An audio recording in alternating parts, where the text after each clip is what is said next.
Steven Escobar is Patreon, and he requested a movie called Good Time, and I'm fucking glad you did. Thank you, Steven, dude. You're fucking awesome. Sincerely fucking appreciate everything, but sincerely also, your name Escobar always makes me think of that Tenacious D song where he's like, we'll order out from Zanzibar. The song is called Fuck Her Gently, and it's by Tenacious D, and if you haven't heard it, you should listen to it. We used to sing it at karaoke all the time, but we sang it so much, and it's such a dirty song that they actually took it out of the register. That's because we're so fucking badass. Skin that smoke wagon and see what happens. Go ahead, skin it. Skin that smoke wagon and see what happens. Listen, mister, I'm getting awful tired of your... I'm getting tired of your gas. Now jerk that pistol and go to work. You guys have been requesting some dope-ass fucking movies. Good times. This movie's called Good Time, and we did a trailer. I said it was good time. It did. It did. I did say it's it. okay. I said it. It's okay. You did it. Okay, you did it. You did it. Good job, Alkaline Trio. Alkaline. But, I like batteries. Oh god, fuck. This turns out to be one of my favorite. You don't like it as much as I do. No, I didn't like it as much as you, but One of my favorites right. of the whole year. You know what? Fucking movie. I think overall with Good Times, I had no good time at all with the movie, but I understand why people would get a kick out of it. Surge, energy drinks, we love it. Like, I get why, but it's also kind of in the way, it's like, Mom, did you get the Pop-Tarts? She's like, no, I got the Great Value brand. Like, well, I have to have nutrients before I go to work, so I'll take it. I mean, it's not bad. It's not a bad movie. I enjoyed some of it, and Robert Pattinson is starring in this, and he does a pretty good job of shedding his Twilight glittery skin and doing something more with his life. You know what, dude? If Fuck Bella! Imagine if he never did Twilight. Like, if that never happened. Like, still his Harry career Potter. would be so much fucking better, like, than it is now, because everybody always associates him with that. But he's done several. He did Rover. He did this. He's done several movies where he's actually been really fucking good. Dude, I thought he rocked the shit. I think he's not. I don't think he's a bad actor. I think he is in that specific field where you get pigeonholed with your cockles by certain directors, and they're like, that's the Twilight kid. Fuck him. Hey, His man. skin glitters in the sun. I don't want him. Justin Timberlake can overcome NSYNC and become a rad dude. Matthew McConaughey, everybody used to look at him the same way. Now everyone's like, that dude's a badass. It seems like a good time to give the plot. Go ahead and give it. Let's give the plot. Give the plot. Are you feeling this? Are you feeling the cause I'm feeling right now? Yeah, I'm cold. You cold? Yeah. Let's get to Virginia, man. This is a guy, Robert Pattinson. He's a dude. Give that plop. He's hard up on his luck, and he's got a brother who's got he's got mental issues. Mm-hmm. He's mentally handicapped. It opens up, and his brother's in this class, and this dude's trying to talk to him, trying to give him these tests, and you can clearly tell the guy's mentally handicapped. You also find out that his grandmother's a piece of shit. Like they're getting some good groundbreaking Dr. Phil shit.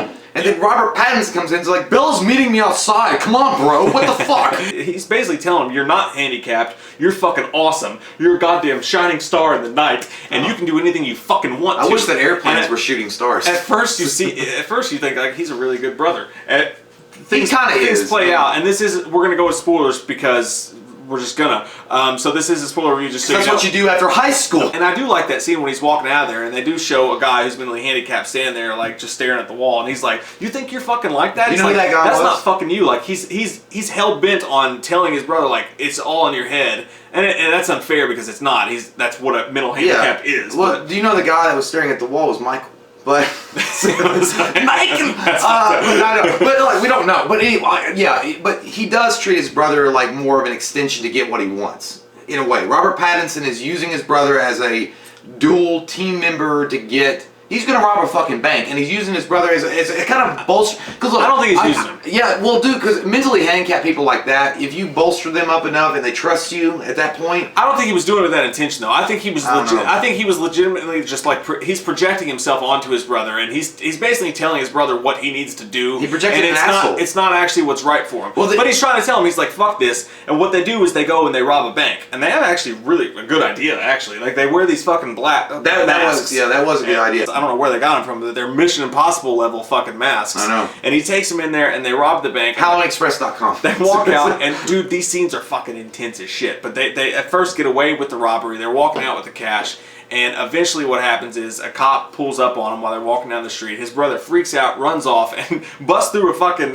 glass door like he was Michael Myers in H2. Just fucking walks You know what? through it. The weird thing is, like, that kind of shit happens to a lot of people. Like, they don't see the plexiglass or whatever, and they're just like, hey, fuck! But there was a glass there, and I didn't see it. His brother gets It busted. was so well cleaned. And it's bullshit because they treat his brother just like any other inmate. Like, he gets away, and Yeah. that part is sketchy because, like, how did you get away? But he got caught. But his brother gets caught, and he's put in Rikers, like in like General Pop, and people are like fighting and shit in there. There's a huge fight. He gets fucking maced. He gets in a fight. This fucking asshole's like poking him in the face and shit. And he does. It ruined the Russell Crowe Gladiator thing for me because this fucking douchebag inmate runs up and he like takes his shit off. And he's like, "Are you not entertained?" And I'm like, "Don't fucking use that line. I love that fucking line." And now you're making me look like an everything. asshole. God damn it. My name is Marcus Aurelius. He did a really good job of portraying that mentally handicapped guy, but not to a point, not extreme. Like, he's not so far gone as far as mentally handicapped that he can't function, but just enough level that he's got like a mentality, maybe a 13 or 12-year-old, maybe even younger than that. And he goes, that's a fucked up jail system. I mean, you would think they would screen these people before they'd go in, and they wouldn't put them in populate. It's very sad to me. Like, I'm watching parts of this film with him specifically, and I feel really awful for him because he's got these hearing aids in, and he's obviously got a lot of issues. Like, he can't, his mind's not where it should be. And these fucking assholes are bullying him, and there's nobody to protect him. As far as justice systems go, suck a dick, Choncho, because you failed here. And he did a great job portraying that. And I think I don't know. I hope, I hope that doesn't really go on. I'm sure it does. I mean, people that are mentally handicapped to that level are put into situations that they shouldn't be in like that. Yeah, they just but I thought it was a good examination of what's wrong in some ways with the justice system in that regard, because it's like they just fucking flush you through like a dirty turd down the toilet. It doesn't matter. And they do, and that the movie actually they mentioned that a couple times in the movie. I think that was a focused effort for them to do that. He gets put in Rikers, and then Robert Pattinson's character his name in the movie is Connie, but he goes he uses all his like bitch name.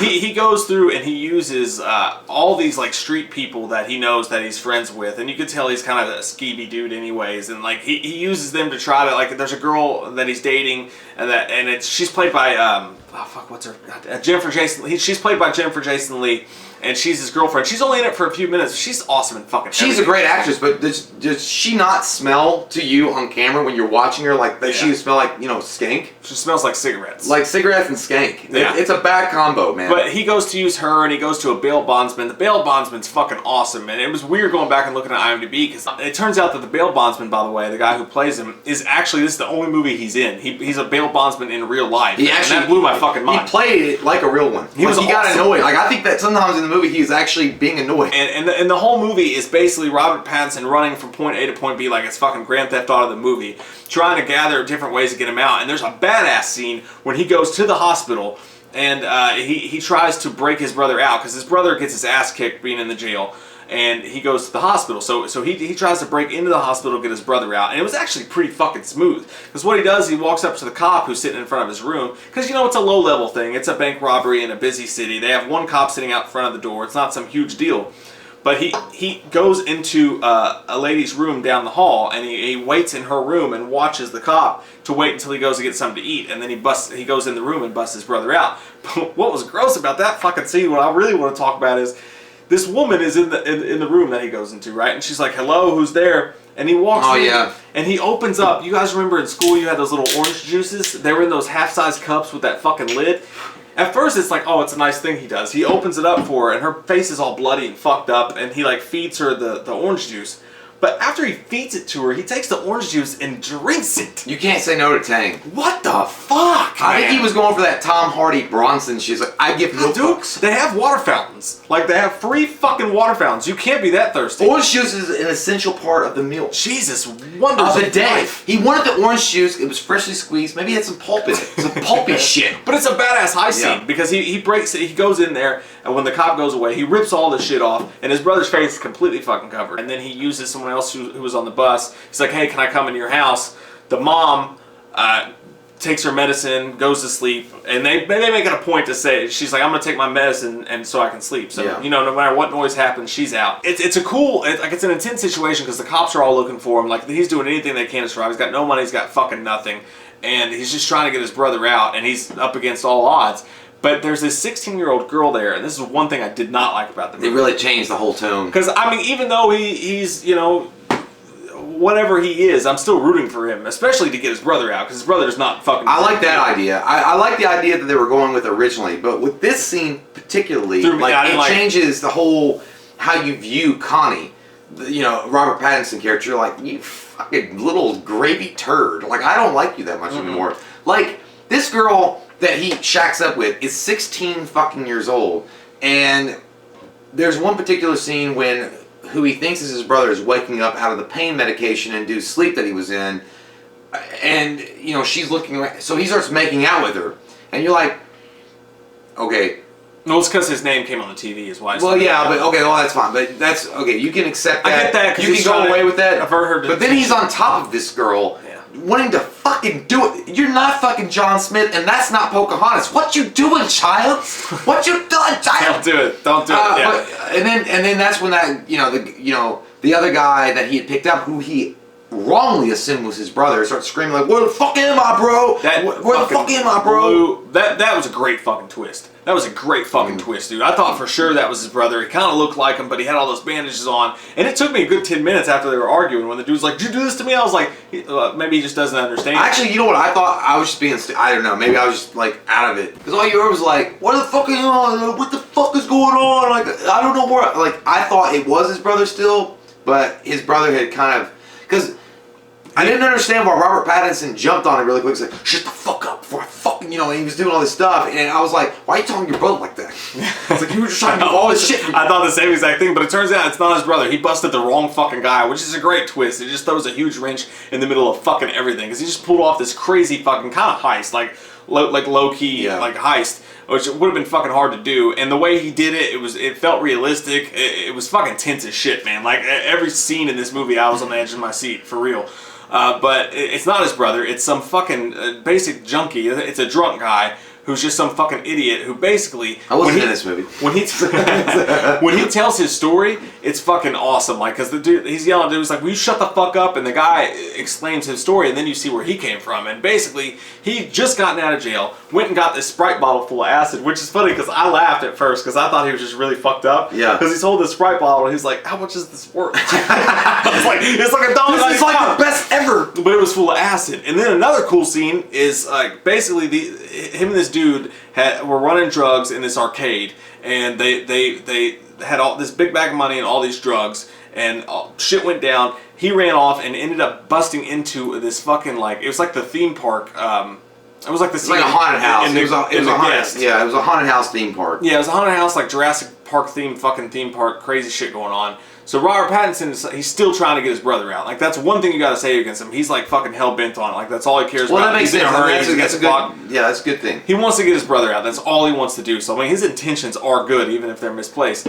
So they go back, they look for that. There's this crazy scene with the dude who was in Captain Phillips, the "I'm the Captain Now" guy, who's a security guard. You fell really far down. You're a security guard. You're still the captain of security. They've got to get around him. There's a crazy fucking situation that happens with that. They're still running from the police. There's 1,000 fucking things happen in this movie, and you're just like along for the fucking ride. See, that's where I guess you and I differ in our opinion of this movie. Like, I like certain movies that have like good gel together plots that flow together perfectly, or they make sense in some way. Some of this stuff, just to me, it was fun. There was some good stuff going on, but it was scattered. It was sporadic. I mean, it wasn't like one to the other to the next that was good.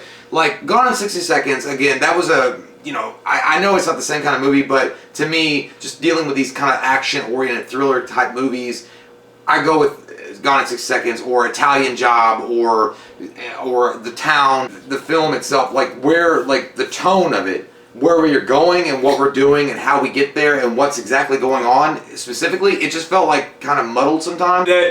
What you didn't, I actually liked it because I liked that it was unpredictable, that it wasn't like a typical studio film. I didn't know where the fuck was going to go, what the fuck was going to happen. But A24 is great about doing that shit. And then where it ends is kind of crazy because they go to the security guard's house. Robert Pattinson basically makes friends with the dog because he was wearing the owner's original jacket, so the dog understood his scent. He calls his friend over to make the deal, and then they decide that they're gonna backstab him, which he knew they were fucking going to. He's like, I'm gonna go get the fucking. So Robert Pattinson packs back. He's gonna run out with the Sprite bottle full of acid, and the cops are just there because all the ruckus that's been caused. They piece two and two together. They're there waiting on him. His fucking luck's up. But the way that they shoot that fucking chase scene, man, when it's from the view of the hotel room up on like whatever floor, and you see the dude's watching Robert Pattinson trying to see where he's going so that he can call his friend and tell him to get the Sprite bottle of acid back. And just the way it's shot's beautiful, man. It's this one-shot take. You can see from afar Robert Pattinson trying to escape the police, ultimately getting caught. That's how I watch you from an upstore. Like if you were gonna get caught, if you were doing something illegal, you just left my house. I'd watch you like. Turn left! I was like, he's gonna get fucked! Turn left! But yeah, it was. The camera angles were great. It kind of reminded me, it's kind of that shaky thing. It kind of reminded me of like Jason Bourne or something, because it had that shaky shit to it. Yeah, I thought where it was like a one-shot take, it felt like it looked a lot like that one episode of True Detective that was really bad with a continuous take shot. But he gets put in jail, and then the next By the way, day... if you were getting caught, I wouldn't yell anything. If I saw them coming, I'd be like, I just want to watch what he does. Yeah, but then you'd be him, because what the dude does, and it just... That got stupid. Again, the way it's shot is realistic as fuck. I loved it. The dude tries to escape the police, and he's drunk as fuck. Yeah, he was. He was drinking all night. Yeah, he got fucking wasted. Robert Pattinson fucking like nailed his ass too. Yeah. He's like, what's the first thing you did? He's like, we came to the apartment, you got fucked up. That's just who you are. You're a loser. Like he's savage as shit. Like Robert Pattinson's savage.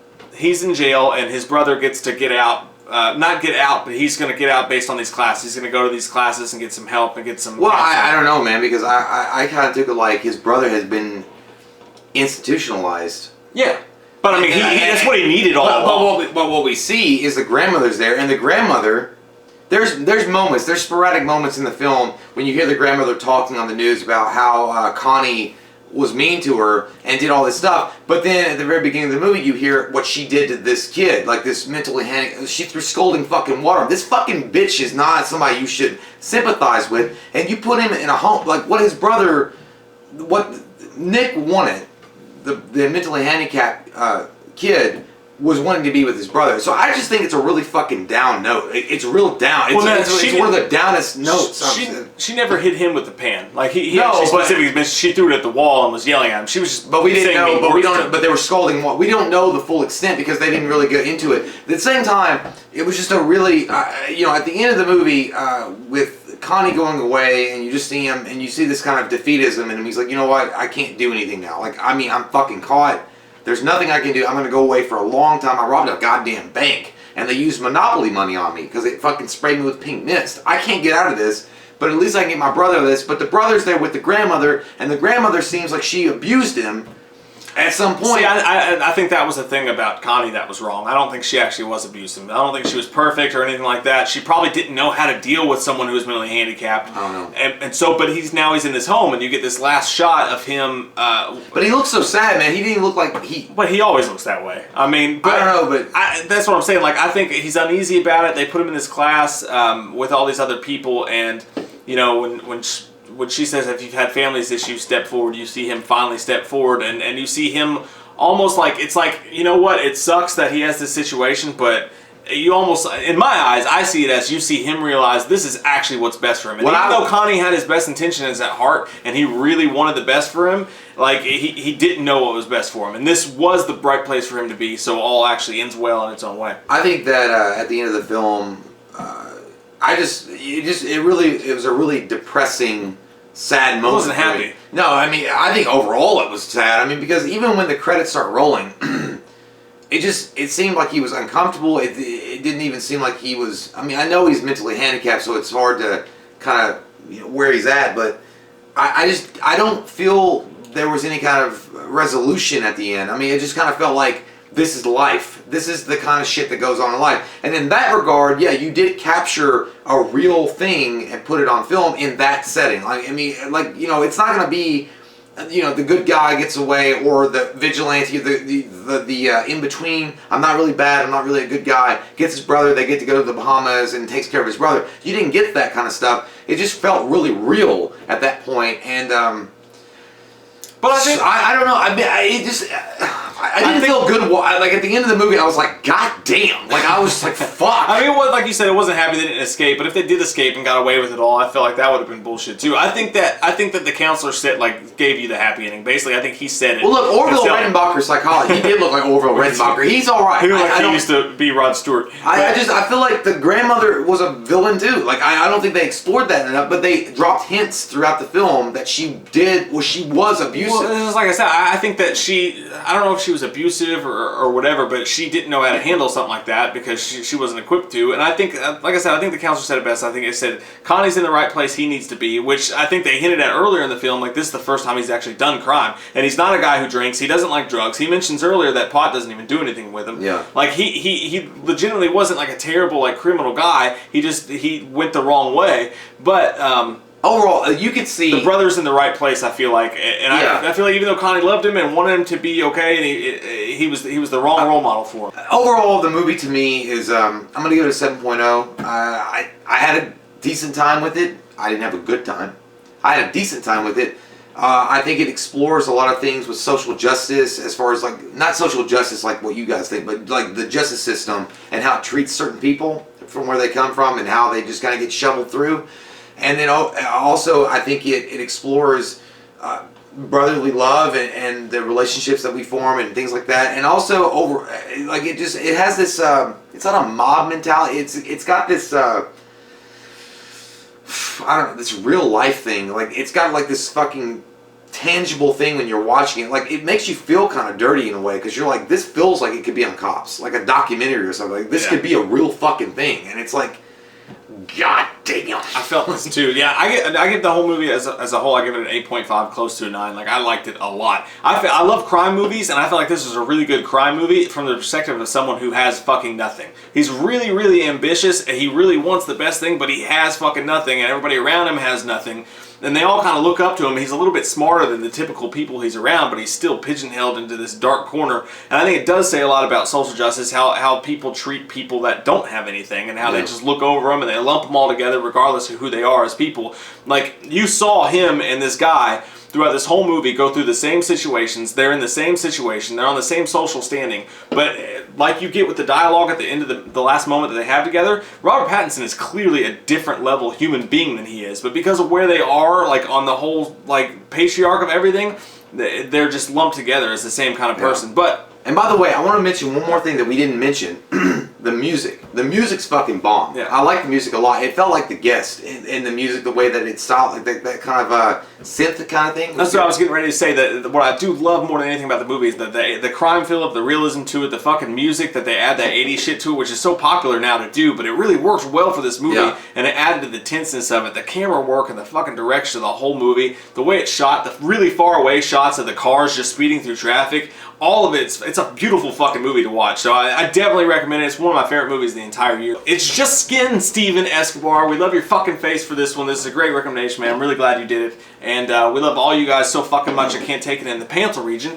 It's hard. Comment down below with your all thoughts on Robert Pattinson and on Good Time if you've seen it. We love your fucking faces. And if you're new to the channel, click that subscribe button and get some goddamn Liam opinion. And if you want a good time, subscribe, you sexy fucking fucksticks. We watched a movie. Yeah. We watched a movie. We watched it. We watched a movie. Yeah. You know what? We did a review. We watched a movie. We watched a movie.